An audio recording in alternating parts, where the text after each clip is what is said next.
Artigo 33. A Secretaria da Receita Federal do Brasil compete planejar, executar, acompanhar e avaliar as atividades relativas à tributação, à fiscalização, à arrecadação, à cobrança e ao recolhimento das contribuições sociais previstas no parágrafo único do artigo 11 desta lei, das contribuições incidentes a título de substituição e das devidas a outras entidades e fundos. Parágrafo 1º. É prerrogativa da Secretaria da Receita Federal do Brasil, por intermédio dos auditores fiscais da Receita Federal do Brasil, o exame da contabilidade das empresas, ficando obrigados a prestar todos os esclarecimentos e informações solicitados o segurado e os terceiros responsáveis pelo recolhimento das contribuições previdenciárias e das contribuições devidas a outras entidades e fundos. Parágrafo 2º. A empresa, o segurado da Previdência Social, o serventuário da Justiça, o síndico ou seu representante, o comissário e o liquidante de empresa em liquidação judicial ou extrajudicial são obrigados a exibir todos os documentos e livros relacionados com as contribuições previstas nesta lei. Parágrafo 3º. Ocorrendo recusa ou sonegação de qualquer documento ou informação, ou sua apresentação deficiente, a Secretaria da Receita Federal do Brasil pode, sem prejuízo da penalidade cabível, lançar de ofício a importância devida. Parágrafo 4º. Na falta de prova regular e formalizada pelo sujeito passivo, o montante dos salários pagos pela execução de obra de construção civil pode ser obtido mediante cálculo da mão de obra empregada, proporcional à área construída,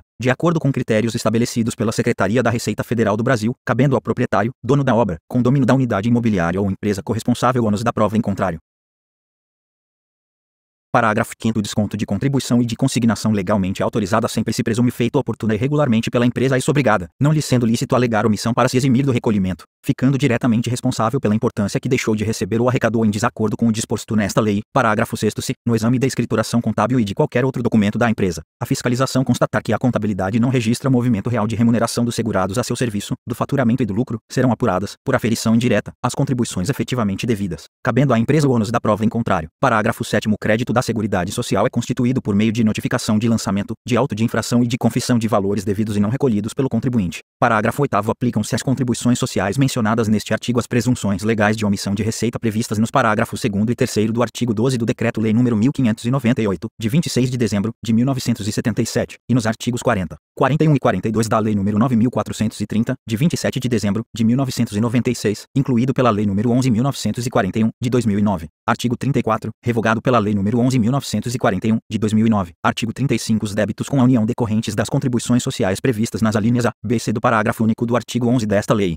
das contribuições instituídas a título de substituição e das contribuições devidas a terceiros, assim entendidas outras entidades e fundos, não pagos nos prazos previstos em legislação, serão acrescidos de multa de mora e juros de mora, nos termos do artigo 61 da Lei nº 9.430, de 27 de dezembro de 1996. Revogado. Alínea A, revogada. Alínea B, revogada. Alínea C, revogada. 2, revogado. Alínea A, revogada. Alínea B, revogada. Alínea C, revogada. Alínea D, revogada. 3, revogado. Alínea A, revogada. Alínea B, revogada. Alínea C, revogada. Alínea D, revogada. Parágrafo 1. O revogado. Parágrafo 2º. Revogado. Parágrafo 3º. Revogado. Parágrafo 4. O revogado. Artigo 35-A. Nos casos de lançamento de ofício relativos às contribuições referidas no artigo 35 desta lei, aplica-se o disposto no artigo 44 da Lei nº 9.430, de 27 de dezembro de 1996, incluído pela Lei nº 11.941, de 2009.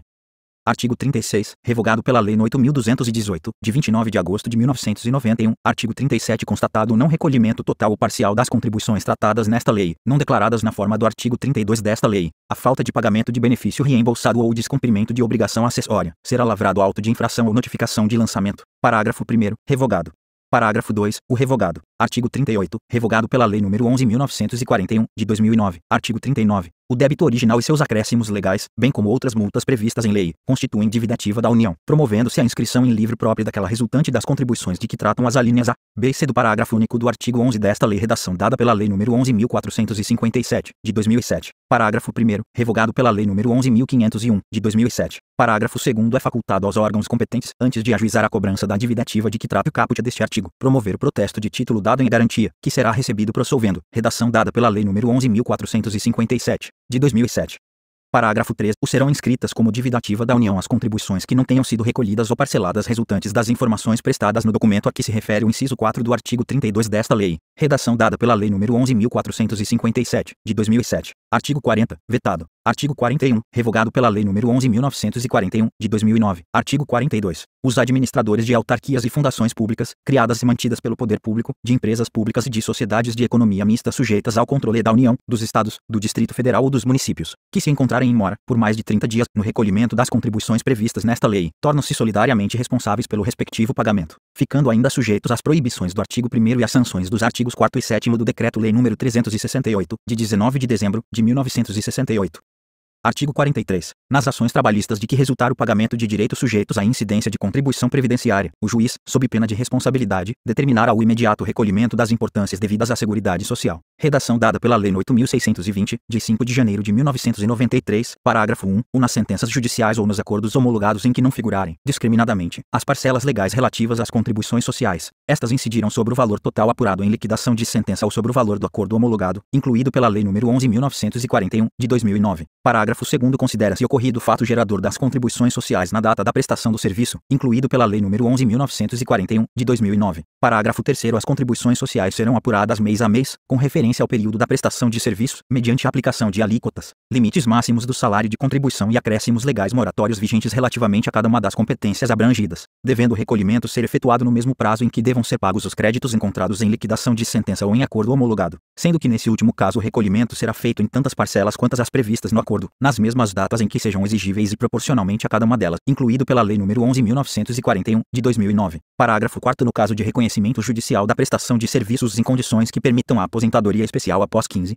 20 ou 25 anos de contribuição, serão devidos os acréscimos de contribuição de que trata o parágrafo 6º do artigo 57 da Lei nº 8.213, de 24 de julho de 1991, incluído pela Lei nº 11.941, de 2009. Parágrafo 5º. Na hipótese de acordo celebrado após ter sido proferida a decisão de mérito, a contribuição será calculada com base no valor do acordo, incluído pela Lei nº 11.941, de 2009. Parágrafo 6. Aplica-se o disposto neste artigo aos valores devidos ou pagos nas comissões de conciliação prévia de que trata a Lei nº 9.958, de 12 de janeiro de 2000, incluído pela Lei nº 11.941, de 2009. Artigo 44. Revogado pela Lei nº 11.501, de 2007. Artigo 45. Revogado pela Lei Complementar nº 128, de 2008. Artigo 45. Ao contribuinte individual que pretenda contar como tempo de contribuição, para fins de obtenção de benefício no regime geral de previdência social ou de contagem recíproca do tempo de contribuição, período de atividade remunerada alcançada pela decadência deverá indenizar o INSS, incluído pela Lei Complementar nº 128, de 2008. Parágrafo 1. O valor da indenização a que se refere o caput deste artigo e o parágrafo 1º do artigo 55 da Lei nº 8.213, de 24 de julho de 1991, corresponderá a 20%, incluído pela Lei Complementar nº 128, de 2008. Da média aritmética simples dos maiores salários de contribuição, reajustados, correspondentes a 80% de todo o período contributivo decorrido desde a competência julho de 1994, ou, incluído pela Lei Complementar nº 128, de 2008, 2 da remuneração sobre a qual incidem as contribuições para o regime próprio de previdência social a que estiver filiado interessado, no caso de indenização para fins da contagem recíproca de que tratam os artigos 94 a 99 da Lei nº 8.213, de 24 de julho de 1991, observados o limite máximo previsto no artigo 28 e o disposto em regulamento, incluído pela Lei Complementar nº 128, de 2008. Parágrafo 2º. Sobre os valores apurados na forma do parágrafo 1º deste artigo incidirão juros moratórios de 0,5% 0,5% ao mês, capitalizados anualmente, limitados ao percentual máximo de 50%, e multa de 10%, incluído pela Lei Complementar nº 128, de 2008. Parágrafo 3. O disposto no parágrafo 1º deste artigo não se aplica aos casos de contribuições em atraso não alcançadas pela decadência do direito de a previdência constituir o respectivo crédito, obedecendo-se, em relação a elas, às disposições aplicadas às empresas em geral, incluído pela Lei Complementar nº 128, de 2008. Artigo 46. Revogado pela Lei Complementar nº 128.